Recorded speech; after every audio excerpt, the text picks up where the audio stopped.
लग्नानंतर होईलच प्रेम मालिकेचा भाग आपण ऐकत आहोत प्रेक्षकांनो. बाप रे, काय धम्माल झालेला आहे, काय सांगू तुम्हाला. आता मंगळागौरीच्या खेळामध्ये आपल्या पार्थ आणि जीवाने तर अगदीच मस्ती केलेली असते. अगदी मस्ती म्हणजेच की त्यांनी अक्षरशः साड्या नेसलेल्या असतात आणि पुरुषांना जेंट्सला अलाउड नसल्या कारणाने आता साडी नेसून इथे त्या मंगळागौरीमध्ये एंट्री केलेली असते आणि आपापल्या बायकांबरोबर इथे फुगडी आणि त्याचबरोबर मंगळागौरीचे वेगवेगळे खेळ त्यांनी खेळलेले असतात.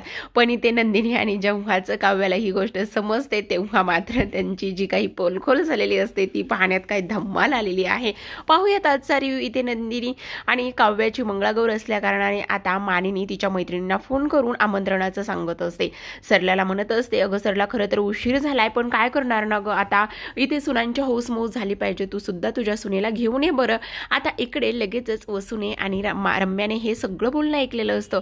लगेचच रम्या म्हणत असते, म्हणजे मानिनी इथे तिच्या सुनाची हौसमौज करत आहे, तिच्या सुनाची इथे मंगळागौर साजरी करण्याचा ती इथे प्लॅन करत आहे, म्हणजे ही मंगळागौर साजरी करायची आहे असं तिचं आहे. नाही नाही, या मंगळागौरीमध्ये ना आता बघच काय धमाल करायची आहे. म्हणजे ना आता त्या काव्याच्या साडीचं ना मागच्या वेळेला तू कसं ब्लाऊज कट केलं होतंस ना तसं ह्या वेळेस पण काहीतरी कर. आपण काय करूया ना, आता मानिनी त्या दोघींना नवीन साड्या तर देईल, मग आपण त्या साड्यामध्ये ना अंग खाजवायची पावडर मिक्स करूयात किंवा त्यांच्या साड्या फाडल्या तर काय केलं पाहिजे सांग बरं तू. त्यावर आता काहीतरी कुरघोड्या करून ही मंगळागौर इथे फ्लॉप केलीच पाहिजे असं वसू बोलत असते. आता हे सगळं बोलल्यानंतर लगेचच रम्या बोलत असते, आई मी तुला एक गोष्ट सांगते, कुरघोड्या काय, कुरघोड्याचा क सुद्धा इथे उच्चारायचा नाहीयेस पुढील काही दिवस. काही जरी झालं ना तरी सुद्धा त्यांचं सगळं लक्ष आपल्याकडे असेल आणि लगेचच ते आपल्यालाच धारेवर धरतील आणि आपल्यालाच ब्लेम करतील. त्यामुळे आपण असं काहीच करायचं नाही, समजलं. इथे रम्या हे सगळं वसूला सांगते पण वसू कुठे ऐकते प्रेक्षकांनो. वसूचे काही काय म्हणतात नाही ते कुत्र्याचं शेपूट कितीही वाकडं ते वाकडच, काहीही करा. तसंही बघा वसूचं एवढं सगळं शिक्षा भोगते पण मात्र माज काही उतरवलेला नाहीये. आता इथे लगेचच असं बोलल्यानंतर रम्या म्हणत असते, नाही आई आपण असं काही करायचं नाहीये. पण वसू म्हणत असते, मग मी एवढ्या सहजासहजी त्या काव्याची आणि इथे नंदिनीची मंगळागौर बरी होऊ देणार आहे, नाहीच होऊ देणार. असं काहीतरी मंगळागौरीमध्ये केलं पाहिजे की जे त्यांना आयुष्यभर त्यांच्या लक्षात राहील, आयुष्यभर इथे ते सगळं काही इथे भोगतील आणि त्यांच्या कायम लक्षात राहील असं काहीतरी केलं पाहिजे. इकडे रम्या हात जोडत असते आणि म्हणत असते, हे बघ आई तुला जे काही करायचं आहे ना ते तुझं तू कर, मला ह्या गोष्टीमध्ये तू घेऊ नकोस. असं म्हणून दोघे सुद्धा एकमेकींसमोर हात जोडत असतात प्रेक्षकांनो. बापरे, आता इकडे काय कमाल दिसत असते. आपली नंदिनी हातामध्ये बांगड्या हिरव्या, मस्त आता केसात माळलेला तो गजरा, नाकात नथ आणि ते रूप, बापरे बाप कमाल असं दिसत असतं. आरशात स्वतःला ती तयार करत असते आणि आरशात स्वतःला तयार करत असते. इकडे तिकडे काव्या तयार होत असते. तर आता लगेचच इथे जीवा आलेला असतो. जीवा तिथे आल्यानंतर जीवा तिच्याकडे पाहतच असतो. खरं पाहायला गेलं ना तर प्रेक्षकांना त्याला ना इथे सिट्टी वाजवायची असते. पण आता काय आपला जीवा खरंच स्वतःला एवढा स्वज्वळ समजतो, एवढा संस्कारी समजतो, तो स्वतःला त्याला सिट्टी वाजवताच येत नाही. इकडे नंदिनीला त्याची ती अवस्था समजते. ती काय म्हणते, काय काय चाललेलं काय आहे. आणि तेव्हा तो म्हणत असतो, बापरे तू काय कमाल दिसतेस ग, खरंच नंदिनी कसली भारी दिसतेस तू ह्या साडीमध्ये. आणि आता ती म्हणत असते, अच्छा मग तुम्हाला काय करायचं होतं आता, मग सिट्टी वाजवायची होती, मग सिट्टी का नाही वाजवली. तेव्हा तो म्हणत असतो, अगं असं काय करतेस, मी किती संस्कारी मुलगा आहे आणि तू चक्क मला सिट्टी वाजवायला सांगत आहेस. आणि तेव्हा नंदिनी काय म्हणते, बापरे तुम्ही आणि संस्कारी, आणि तुम्ही संस्कारी आहात का, असं इथे ती बोलत असते. तेव्हा इथे तो म्हणत असतो, हो मग संस्कारीच आहे मी, इथे माझ्या आईवडिलांचा लाडका मुलगा, एवढे छान संस्कार त्यांनी माझ्यावर केलेले आहेत, मग मी संस्कारीच नाही आणि काय आहे. आणि त्यावर आता नंदिनी काय म्हणते बघा, की आता तुमच्या आईने इथे सगळा तुम्हाला स्वयंपाक बनवायला शिकवलाय, एवढं सगळं काही शिकवलंय, पुऱ्या बनवायला शिकवल्यात, तर थोडंसं इथे सिट्टी वगैरे वाजवायला पण इथे तुमच्या आईकडून शिकून घ्यायचं होतं ना, असं इथे ती बोलत असते. त्यावर तो म्हणत असतो, काहीही नंदिनी तू मुद्दामून बोलतेस ना हे. आता त्यावर आता नंदिनी म्हणत असते, मग काय आता तुम्ही एक पुरुषासारखे पुरुष असून जर तुम्हाला सिट्टी वाजवता येत नाही तर मग मी काय बोलणार आहे. त्यावर तो म्हणत असतो, जसं काय तुला खरंच सिट्टी वाजवायला येते का तुला सिट्टी वाजवायला, असं जीवा म्हणतो. मग आता नंदिनी तर तिची अदाकारी दाखवणारच ना. आता लगेचच नंदिनी इकडे सिट्टी वाजवून दाखवत असते आणि तो मागे वळून पाहतो तर नंदिनीने चक्क सिट्टी वाजवलेली असते. आणि तो म्हणतो, काय चक्क तू सिट्टी वाजवलीस, त्यावर ती म्हणत असते, हो आता जे तुम्हाला करायचं होतं ते तुम्हाला जमलं नाही म्हणून मी चक्क शिट्टी वाजवलेली आहे. त्यावर तो म्हणत असतो, भारीच आहे की मग. त्यावर ती म्हणत असते, किती सोपं आहे हे बघा, असे 2 बोट करायचे आणि तोंडामध्ये प्रेस करायचे आणि फुंकर द्यायची किंवा हवा बाहेर काढायची, असं एवढंच तर साधं आहे ना. त्यावर जीवा म्हणत असतो, नाही नाही पण मला हे नाही जमत. खरं तर आता प्रेक्षकांनो, जीवा हे खरं बोलतोय की खोटं बोलतोय त्याचं त्यालाच माहिती. इथे तो म्हणत असतो, नाही नाही नाही नाही हे तर मला काही जमत नाहीये बघ. त्यावर आता इकडे नंदिनी म्हणत असते, अच्छा जमत नाही, ट्राय तर करून बघा, ट्राय तर करून बघा. लगेचच आता जीवा त्याची 2 बोटं उचलतो आणि तोंडामध्ये घालत असतो. आणि कसे घालायचे, कशा पद्धतीने 2 बोट घ्यायचे, कुठले घ्यायचे आणि कसे ते जिभेवर ठेवायचे आणि कशी फुंकर मारायची, ह्या सगळ्या गोष्टी इथे आता नंदिनी जीवाला सांगत असते. नंदिनी जीवाला हे सगळं काही सांगत असते मात्र पण त्याला काही जमत नाही. म्हणून नंदिनी आता लगेचच स्वतःचा हात पुढे करणार असते आणि स्वतःच्या हाताचे 2 बोट पुढे घेते आणि जीवाच्या तोंडात ठेवणार. तेवढ्यातच तिला अवघडल्यासारखं होतं. तिला तर अवघडल्यासारखं झालेलंच असतं, पण सगळ्यात महत्त्वाची गोष्ट म्हणजेच की इथे जीवाला सुद्धा अवघडल्यासारखं झालेलं असतं. आता ती त्याच्या तोंडापर्यंत बोटं नेलेली असतात आणि ती म्हणत असते, हे बघा असं बोट पकडायचं, असं तोंडामध्ये धरायचं आणि फुंकर मारायची, वाजली शिट्टी. तेवढ्यातच आता इथे बोट धरलेलं असतं आणि जीवा तिच्याकडे एकटक पाहत असतो. तर प्रेक्षकांनो, इथे ना अगदीच सुंदर असं इथे गाणं त्यांनी दिलेलं आहे. बराच वेळ टाइमपास केलेला आहे. आता किती नाही म्हटलं तरी देणारच ना, कारण काय झालेलं आहे, आपले जीवा आणि नंदिनी एवढे गोड दिसत आहेत. आता नंदिनी एवढं गोड दिसत आहे, नंदिनीच्या ह्या रूपाकडे बघून जीवा तर अगदीच त्याची तर पार विकेट पडलेली असते. आता लगेचच त्याला होत नसतं, थोडेसे अवघडल्यासारखे झालेले असतात, त्यामुळे तो जायला निघतो. आता जायला निघाल्यानंतर नंदिनी थोडीशी मागे वळते, ती पण लाजल्यासारखी झालेली असते. आरशात पाहते, आरशात पाहिल्यानंतर जीवा लगेचच मागे वळून सिट्टी मारतो. मग बघा प्रेक्षकांनो, आपल्या जीवाला सिट्टी मारायला येत होती की नाही? हा, बरोबर सिट्टी वाजवायला येत होती. आणि लगेचच नंदिनी त्याच्याकडे पाहते. नंदिनी त्याच्याकडे पाहिल्यानंतर आता तिला म्हणजे नजरेतूनच हे सगळं काही म्हणजे ह्यांना सिट्टी वाजवायला येत होते आणि तरी सुद्धा लगेचच जीवा एवढा क्यूट हसतो ना की बापरे विचारूच नका.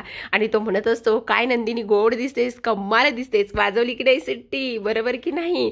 असं म्हटल्यानंतर आता नंदिनीला थोडंसं लाजल्यासारखं होत असतं, कारण ती विचार करत असते, बापरे मी तर ह्यांना इथे सिट्टी वाजवायची शिकत होते, हे करत होते, ते करत होते. आता ह्या दोघांचं तरी ते सीन त्यांनी संपवलेला आहे. पण आता दुसरा सीन आहे ना आपल्या क्यूट ह्या इथे काय तो आर्किटेक्ट बोका आणि त्याचबरोबर फिसकारलेली मांजर. बघा काय डायलॉग मारतोय आपला पार्थ. पार्थ फोनवर बोलत बोलत आलेला असतो आणि फोनवर बोलत बोलत आल्यानंतर इथे काव्या मस्त आरशासमोर उभी राहून तयार होत असते. तिने सुद्धा खूप छान असा लुक केलेला असतो, मस्त नाकात नथनी, कानातले, त्याचबरोबर केसामध्ये गजरा, खूप छान असे दागिने आणि मस्त इथे मानिनीने दिलेली खूपच कमाल अशी साडी नेसलेली असते. आता जेव्हा पार्थ फोनवर बोलत बोलत इथे काव्यासमोर येतो, काव्यासमोर आल्यानंतर काव्या वळून त्याच्याकडे पाहते.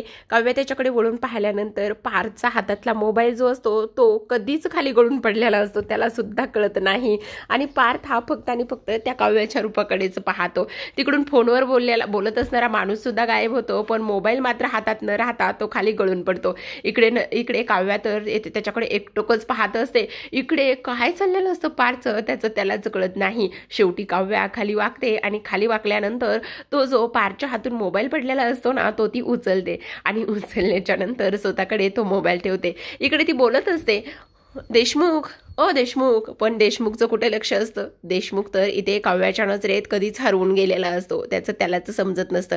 शेवटी आता मोबाईल पुढं करते, तो काही घेत नाही. मग आता इथे जो मेकअप सेट करायचा स्प्रे असतो तो ती उचलते आणि तो स्प्रे उचलल्यानंतर इथे पार्थच्या तोंडावरती स्प्रे मारत असते. बापरे, जेव्हा पार्थच्या तोंडावरती स्प्रे मारते तेव्हा कुठे जाऊन आपला पार्थ जो आहे तो इथे शुद्धीवर आलेला असतो. पार्थ शुद्धीवर आल्यानंतर इथे ती म्हणत असते, काय देशमुख, काय चाललंय, कुठे बघत होतात, लक्ष कुठं होतं, बोला बोला. तेव्हा तो म्हणतो, तुमच्याकडे? माझ्याकडे? हा, त्याचं काय आहे ना, आज फिसकटलेली मांजर जी आहे ना ती आज ना क्यूट कॅट दिसत आहे. बापरे, ती म्हणते, काय काय म्हणालात तुम्ही? हो, खरं सांगतो मी, तुम्ही आज ना त्या क्यूट कॅट मांजरीसारख्या दिसत आहात. आज फिस्करलेली मांजर वगैरे असं काही दिसत नाहीयेत आणि खरंच खूप छान दिसताय तुम्ही या साडीमध्ये. काय कलर उठून दिसतोय तुम्हाला. त्यावरती म्हणत असते, हो इथे ताईसाठी आणि माझ्यासाठी ना मानिनी काकूने ह्या 2 साड्या दिलेल्या आहेत. एक ताई नेसली आणि एक मी नेसलेली आहे. त्यावर तो म्हणत असतो, त्यानेच तर एवढ्या खुलून दिसताय तुम्ही. भारी बाबा तुमचं, मस्त तयार झालाय, मस्त मंगळागौर काय हे काय ते काय असं दोघं एकमेकांशी बोलत असतात. खरं तर आता इथे दोघांसाठी सुद्धा पुन्हा एक सॉन्ग इथे प्ले केलेलं असतं. दोघं सुद्धा इथे बराच वेळ एकमेकांच्या नजरेमध्ये हरवलेले असतात आणि एकमेकांच्या नजरेमध्ये हरवल्यानंतर पार्थ सुद्धा तिच्याकडे बघतच असतो. कारण आता काव्याला इथे पार्थने फिसकटलेल्या मांजरीपेक्षा क्यूट कॅट असं म्हटल्यानंतर तिला सुद्धा अगदीच आनंद झालेला असतो. आता ना इथे आपली जी काव्या आहे ना, काव्या म्हणत असते काय ते क्यूट कॅट वगैरे वगैरे काय ते. त्यावर तो म्हणत असतो, हां आता मग थोडंफार तर कौतुक केलं पाहिजे ना. आणि अच्छा असं म्हटल्यानंतर काव्या थोडीशी लाजते आणि लाजल्यानंतर खरं तर काव्यासुद्धा आता इथे पार्थच्याकडे पाहतच राहत असते. आणि तेव्हा काव्या म्हणत असते, काव्या काय करतेस तू काव्यास, काव्या पार्थ नाही आहे एकटक बघायला. तेव्हा लगेचच पार्थ म्हणत असतो, काय झालं, तुम्ही काव्या काव्या आहात आणि मी पार्थ आहे, समजलं. त्यावर काव्या म्हणते, काय तुम्हाला माझ्या मनातलं समजलं. हो समजलं ना. असं म्हणून आता काव्या विषय बदलते आणि स्वतःच्या साडीच्या ज्या मिऱ्या असतात त्या नीट करायला घेत असते. आता निर्या नीट करत असताना लगेचच पार्थ म्हणत असतो, एक मिनिट मी करू लागतो, मी मदत करतो. त्यावर ती म्हणत असते, तुम्ही नाही नको.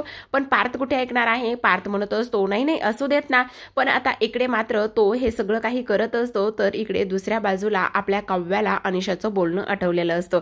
इथे अनिशाने तिला सांगितलेलं असतं, अगं पार्थ म्हणजे फक्त ग्रीन कार्पेट नाहीये तर ते ग्रीन फॉरेस्ट आहे तुझ्यासाठी. तू एकदा व्यवस्थित विचार कर काव्या.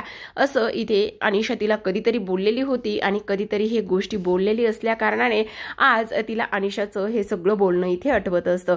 आणि पुन्हा एकदा काव्या एकटक पार्थच्या नजरेमध्ये हरवून गेलेली असते. तर आता काव्या आणि त्याचबरोबर नंदिनी ह्या दोघी सुद्धा कमाल अशा तयार झालेल्या असतात. पण ह्या प्रेक्षकांनो ह्या दोघी तर तयार झालेल्या आहेत. आता ह्यांची मंगळागौर ह्या दोघांना पाहायची होती, एन्जॉय करायची होती. पण आता हे सगळेजण काय ट्रिक वापरतायत. आता खरं तर त्यांनी एक ट्रिक वापरलेली असते पण ती ट्रिक मात्र इथे फेल गेलेली असते. आणि ती ट्रिक फेल गेल्यामुळे आता इथे त्यांना दुसरी ट्रिक वापरावी लागणार असते. आणि आता इकडे ह्या तयार झाल्यानंतर काव्या म्हणत असते, तिकडे काही जेंट्सला वगैरे काहीच इथे एंट्री वगैरे नाहीये, त्यामुळे आता आम्हाला जायला पाहिजे. कारण इथे मानिनी काकूंनी खूप तयारी केलेली आहे आणि तिथे जाऊन आम्हाला छान खेळ खेळायचे आहेत. काय पार्थ देशमुख, समजलं तुम्हाला. त्यावरूनही सगळ्यात महत्त्वाची गोष्ट म्हणजेच की काव्याच्या मनातल्या गोष्टी पार्थला समजल्यामुळे काव्या थोडीशी इमोशनल झालेली असते. तिला असं वाटत असतं की आता नाही, काय म्हणत आहेत, मला तर तुमच्या मनातल्या गोष्टी समजलेल्या आहेत पण तुम्ही तुमच्या मनातल्या गोष्टी किंवा मनाचं कधी ऐकणार आहेत हे माहिती नाही. इकडे आता सगळ्या ज्या मंगळागौरीचे खेळ खेळण्यासाठीच्या मैत्रिणी आहेत मानिनीच्या त्या सगळ्या आलेल्या असतात. मानिनी सुद्धा खूपच कमाल दिसत असते. मस्त पिंक कलरची साडी नेसलेली असते. दागिने सुद्धा अगदीच ट्रेडिशनल असे घातलेले असतात. नाकात नथ असते. त्याचबरोबर नेहमीचाच तिचा तो गजरा अंबाडा वगैरे वगैरे ह्या सगळ्या काही गोष्टी तिथे आलेल्याच असतात. आता इथे मानिनी आलेल्या मैत्रिणीचं सगळ्यांचं स्वागत करत असते. या तुम्ही आलात ना, खूप आनंद झालेला आहे. खरं पाहायला गेलं तर आपली मंगळागौर जी आहे ती थोडीशी उशिरा होत आहे पण तुम्ही आल्यामुळे अगदीच ह्या मंगळागौरीला 4 चांद लागणार असतात. आता ह्या ज्या मैत्रिणी आलेल्या आहेत त्यांच्याकरिता इथे रम्या आणि वसूने सरबत आणलेलं असतं. आणि सरबत आणल्यानंतर आता इथे वसू म्हणत असते, बघितलंस आता आपल्याला इथे नोकरासारखं आजच्या दिवस तरी मानिनीने आपल्याला इथे माफ करायला हवं होतं ना, पण नाही, आता ह्या मैत्रिणीसमोर सुद्धा आपल्याला इथे जायचं आहे. वसू इथे बोलत असते. आता रम्या आणि वसू त्या मानिनीच्या सगळ्या मैत्रिणींना इथे सरबत देत असते. आता खरं तर इथे त्या मैत्रिणीने वसूला ओळखलेलं असतं आणि ती म्हणत असते, अगं मानिनी मला एक गोष्ट सांग, मला असं का वाटतंय की ही जी काही ह्या ज्या काही आहेत त्या रम्यासारख्या आणि वसूसारख्याच इथे दिसत आहेत. काय ग मानिनी, हा नेमका प्रकार काय आहे असं इथे ती बोलत असते. त्यावर लगेचच आता इकडे मानिनी बोलत असते, अहो त्या दिसत नाहीये तर त्या आहेतच, त्या वसुताई आहेत आणि ही रम्या आहे. काय म्हणतेस तू, हे सगळं अशा पद्धतीने आहे. हो हे सगळं काही अशाच पद्धतीने आहे असं इथे ती बोलत असते. आता ह्या सगळ्या गोष्टी इथे बोलल्यानंतर आता लगेचच वरून काव्या आलेली असते. काव्या लगेचच म्हणत असते, जैसे ज्याचे कर्म तैसे फळ देतो रे ईश्वर. बापरे, काव्याने मात्र असा डायलॉग मारलेला असतो ना, असा डायलॉग मारल्यामुळे आता इकडे वसूची आणि रम्याची चांगलीच वाट लागलेली असते. खरं तर आता इकडे हे नंदिनीला जास्त काही पाहवत पाहत नसतं. आपली नंदिनी कशा पद्धतीची आहे ना प्रेक्षकांनो, हे आपल्या सगळ्यांना माहिती आहे. नंदिनीला ह्या सगळ्या गोष्टी बघवत नसतात आणि त्यामुळेच आता इकडे नंदिनी खूप मोठा निर्णय घेणार असते. आता नंदिनी इथे रम्याला म्हणत असते, रम्या तू दिलेला आहेस ना सरबत वगैरे वसुताई, चला ठीक आहे, तुम्ही जा तुमची दुसरी कामं करा, तुम्हाला आणखी सुद्धा काही कामं असतील ना, असं म्हणून रम्या आणि तासोबत वसूला त्या तिथून पाठवून देत असतात. आता इकडे मानिनी त्यांच्या आलेल्या सगळ्या मैत्रिणींचं स्वागत करत असते आणि सगळ्या मैत्रिणींचं स्वागत केल्यानंतर ही आहे काव्या आणि ही आहे नंदिनी अशी सुनांची सुद्धा इथे ती ओळख करून देत असते. आता ह्या सुनांची सुद्धा ओळख करून दिल्यानंतर इकडे मात्र आता नंदिनी मानिनीला म्हणत असते, आई मला तुमच्याशी थोडंसं बोलायचं आहे. त्यावरच आता मानिनी म्हणत असते, हा बोल ना, का काय झालेलं आहे. त्यावर ती म्हणत असते, आई मला असं का वाटतंय की आपण काहीतरी चुकतोय म्हणून. त्यावरच ती म्हणत असते, काय काय चुकत आहोत, काय झालेलं आहे ते तरी सांग. त्यावरच आता ती म्हणत असते, हे बघा ना आई, सगळ्यात महत्त्वाची गोष्ट म्हणजेच की आज एवढा मोठा सण आहे आणि आज एवढा मोठा सण असल्यामुळे मला असं वाटतंय की आपण ह्या सगळ्या गोष्टी अशा नको करायला आणि आज मंगळागौर आपण साजरी करत आहोत आणि म्हणूनच मला असं वाटतंय की हे बघा त्यांना एकदा माफ करावं आणि त्याचबरोबर आजचा दिवस तरी कमीत कमी त्यांना आपल्या या मंगळागौरीच्या खेळामध्ये इन्व्हॉल्व करून घ्यावं. त्यावर ती म्हणत असते, अगं काय हे किती त्या चुकीच्या पद्धतीने तुझ्यासोबत वागलेल्या आहेत, किती काय काय तुझ्या बाबतीत त्यांनी केलेलं आहे, तरी सुद्धा इथे तुला त्यांची बाजू घ्यायची आहे का आणि कशासाठी तुला त्यांची बाजू घ्यायची आहे नंदिनी, असं इथे ती बोलत असते.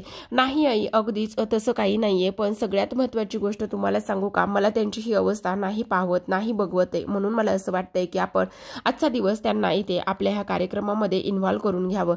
आणि कार्यक्रमामध्ये इन्व्हॉल्व करून घेतल्यानंतर इथे ती म्हणत असते, ठीक आहे, त्यांनी मान खाली घालूनच आणि त्याचसोबत डोक्यावरचा जो पदर आहे तो ते काढणार नाहीत, हे मी त्यांना सगळं काही सांगेल, असं म्हणूनच आता इकडे मानिनी म्हणत असते, बघ बाई तुला जे काही करायचं आहे ना ते तू कर, असं म्हटल्यानंतर आता शेवटी इकडे नंदिनी इकडे रम्या आणि वसूच्या खोलीमध्ये जाते.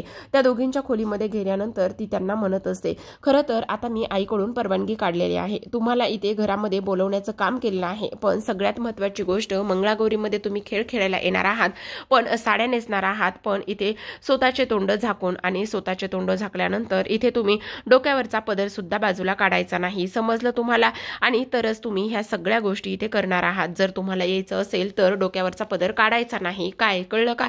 तर रम्या म्हणत असते, अगं नंदिनी असं काय करतेस तू. त्यावरच आता इकडे नंदिनी म्हणत असते, कमीत कमी मी आता एवढं तरी करू शकते, कारण ह्याच्या जास्त पलीकडे मी करू शकत नाही, आईने मला तेवढीच परवानगी दिलेली आहे, असं म्हणूनच आता इकडे रम्याला थोडासा आनंद झालेला असतो. किती नाही म्हटलं तरी सुद्धा आता नंदिनीला ह्या दोघींची अवस्था बघवत नसते आणि नंदिनीने स्पष्टपणे असं सांगितलेलं असतं, तुम्ही ह्या मंगळागौरीमध्ये येणार, पण इथे तोंड वर करायचे नाही, डोक्यावरचे पदर काढायचे नाहीत, काही जरी झालं तरी सुद्धा मी सांगेल आणि मी म्हणेल त्याच पद्धतीने तुम्ही हे सगळं काही करायचं आहे, असं नंदिनीने सांगितलेलं असतं. तेव्हा कुठेतरी जाऊन वसू आणि त्याचबरोबर इकडे रम्याला असं वाटत असतं की ठीक आहे, आता ह्या मंगळागौरीच्या कार्यक्रमामध्ये आणि ह्या मंगळागौरीच्या खेळामध्ये आपल्याला इथे सहभागी होता येणार आहे. पण नंदिनी जाता जाता एक गोष्ट त्यांना सांगून जाते, पण जरी मंगळागौरीमध्ये सहभाग घ्यायचा असला तरी सुद्धा कुठलीच कुरघोडी करायची नाही, त्याचबरोबर कुठलाही इथे चतुराई आणि त्याचबरोबर आमच्या विरोधात कटकारस्थानं करायचं नाही, तरच तुम्हाला ह्या मंगळागौरीमध्ये इथे सहभाग घेता येईल, असं इथे नंदिनीने बजावलेलं असतं. आता नंदिनीने ह्या सगळ्या गोष्टी इथे सांगितल्यानंतर आता ती तिथून निघून जाते. तिथून निघून गेल्यानंतर आता लगेचच इकडे जी आपली रम्या आहे ती म्हणत असते, बघितलं साई, कमीत कमी तिला तरी आपली काळजी होते, नाही तर इथे आता आपली इथे मानिनी मामी, तिला तर आपली काहीच काळजी नाही किंवा काहीच नाही, ह्या सगळ्या गोष्टी इथे ती बोलत असते.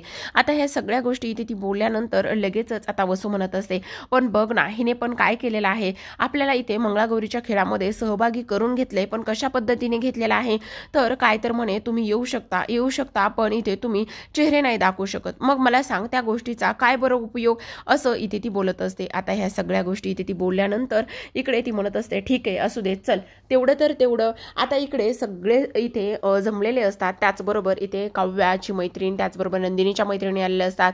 सगळ्यात महत्त्वाची गोष्ट म्हणजेच की आता आपली पिहू सुद्धा छान तयार होऊन आलेली असते. तेवढ्यातच आता फोटो काढण्यासाठी इथे बहाणा शोधलेला असतो. इथे मंगळागौरीमध्ये इथे पार्टिसिपेट करण्यासाठी आपल्या जीवा आणि पार्थने ते दोघं जण फोटोग्राफर बनून इथे आलेले असतात आणि फोटोग्राफर बनून आल्यानंतर तुमचे फोटो काढायचे आहेत आणि त्याचबरोबर अगो आई बाबांनी आम्हाला ही मोठी जिम्मेदारी दिलेली आहे, बाबांनी आम्हाला ह्या सगळ्या गोष्टी इथे सांगितलेल्या आहेत आणि ह्या सगळ्या गोष्टी बाबांनी सांगितल्यामुळे आम्हाला इथे यावं लागलेलं आहे, तू असं काय करतेस आई, असं इथे तो बोलत असतो. त्यावरच ह्या सगळ्या गोष्टी इथे बोलल्यानंतर आता मानिनी म्हणत असते नाही नाही काही गरज नाहीये फोटो वगैरे काढायची. त्यावरच मानिनीच्या मैत्रिणी म्हणतात अगं तुझं लक्ष कुठे मानिनी, तुझ्या एक गोष्ट लक्षात येते का, ही बघ ना तुझी पोरं तुझे फोटो काढायच्या बहाण्याने आले तर खरे, पण सगळ्यात महत्त्वाची गोष्ट म्हणजेच की त्यांचं लक्ष कोणाकडे आहे ते बघ अगोदर, अगं त्यांचं लक्ष ना फक्त आणि फक्त त्यांच्या बायकांकडे आहे. असं म्हटल्यानंतर इथे काव्या आणि त्याचबरोबर नंदिनी अगदीच लाजलेली असते. तर आता इकडे ती म्हणत असते नाही नाही तुमची फोटो काढण्याची काहीच गरज नाहीये, तुम्ही इथे नाही थांबलात तरी सुद्धा चालेल. आणि अगं आई असं काय करतेस, बघ ना तू काय कमाल दिसतेस आणि बाबांनी सांगितलंय मला फोटो काढायला, तू असं नाही करू शकत. प्लीज आई प्लीज तू माझं ऐकून घे, आपल्याला काही जरी झालं ना तरी फोटो काढायचेच आहेत, प्लीज तू एकदा ऐकून घेणार आहेस की नाही माझं, असं इथे ती बोलत असते. पण इकडे मात्र आता पार्थ आणि जीवाला ही लोक तिथे थांबू देत नाहीत, अगदीच हकलपट्टीने इथे बाहेर काढत असतात आणि सांगत असतात की नाही काही जरी झालं तरी सुद्धा तुम्ही इथे थांबणार नाही आहात आणि त्याहूनही सगळ्यात महत्त्वाची गोष्ट म्हणजेच की इथे जेंट्सला अलाउड नाहीये, असं इथे ते बोलत असतात. इकडे खरं तर नंदिनी आणि त्यासोबत जी काव्या आहे ते थोडेसे इथे हे झालेले असतात, लाजलेले असतात, कारण जीवा आणि त्यासोबत पार्थ इथे आल्यामुळे. तर आता प्रेक्षकांनो आजच्या भागामध्ये एवढंच, उद्याचा भाग खूप कमाल होणार असतो. आता फोटोग्राफर बनून आलेले जे जीवा आणि त्यासोबत पार्थ आहे त्यांची तर एक्झिट झालेली असते. त्यांची एक्झिट झाल्यानंतर आता इथे मात्र पुन्हा या खेळामध्ये आपल्याला सहभागी व्हायचं आहे असा त्यांचा विचार असतो आणि पुन्हा या खेळामध्ये सहभागी होण्याचा विचार असल्या कारणाने ते पुन्हा त्या खेळामध्ये येतात. ह्यांचे खेळ रंगलेले असतात. ह्यांचे खेळ रंगलेले असतानाच आता जीवा आणि त्यासोबत पार्थ जे आहे ते साड्या नेसून आलेले असतात. जीवा आणि पार्थ साड्या नेसून आल्यानंतर इथे ह्या लोकांना अजिबातच ते ओळखता येत नाहीत आणि अजिबातच न ओळखता आल्यामुळे आता सगळ्यात महत्त्वाची गोष्ट म्हणजेच की जे होतं ते खूपच इंटरेस्टिंग असतं. ते म्हणजेच की आता पार्थ हा काव्याचा हात पकडत असतो आणि तिच्यासोबत फुगडी घालण्याचा प्रयत्न करत असतो. तर इकडे दुसऱ्या बाजूला जीवाने सुद्धा नंदिनीचा हात पकडलेला असतो आणि तो नंदिनीसोबत फुगडी घालण्याचा प्रयत्न करत असतो. खरं तर आता बायकांच्या हातामध्ये आणि त्याहूनही सगळ्यात महत्त्वाची गोष्ट म्हणजेच की जेंट्सच्या हातामध्ये ह्या दोघींना थोडासा फरक वाटत असतो. ते विचार करतात अरे काय चाललेलं आहे आणि त्यासोबत हे हात एवढे रफ का लागत आहेत असा दोघी विचार करतात. असा विचार केल्याबरोबर आता लगेचच इथे त्या फुगडी थांबवतात आणि फुगडी थांबवल्यानंतर आता लगेचच ते एक काम करत असतात आणि ते म्हणजेच की आता लगेचच त्या दोघांच्या डोक्यावरचे ते पदर काढतात. आता दोघांच्या डोक्यावरचे पदर काढल्यानंतर समोर पाहतात तर समोर काय दिसत असतं आणि ते म्हणजेच की जीवा आणि त्यासोबत पार्थ हे दोघे जण सुद्धा साडी नेसून तिथे आलेले असतात आणि हे दोघे जण सुद्धा साडी नेसून तिथे आल्यानंतर आता मात्र ह्या दोघांची ही जी काही चोरी आहे, ही जी काही भांडं आहे ते इथे फुटलेलं असतं. आता मात्र इकडे नंदिनी त्यासोबत काव्या आणि इथे मानिनी ह्या दोघांबरोबर काय करेल आणि त्यासोबत इथे मंगळागौरीच्या पुढील काही खेळामध्ये ह्यांना पाहण्यासाठी किंवा थांबण्यासाठी परवानगी देईल का हे पाहणं तेवढंच इंटरेस्टिंग आणि रंजक असतं. तर अशाच नवनवीन मालिकांचे रिव्ह्यू जाणून घ्यायचे असतील, पाहायचे असतील तर नक्की चॅनलला सबस्क्राईब करा, बेल आयकॉन प्रेस करा. भेटूयात पुन्हा एका अशाच नवीन आणि त्यासोबत इंटरेस्टिंग अशा रिव्ह्यू सोबत. तोपर्यंत पाहत रहा प्रेक्षकांनो लग्नानंतर होईलच प्रेम या मालिकेचे असे छान छान भाग. व्हिडिओ पाहिल्याबद्दल धन्यवाद.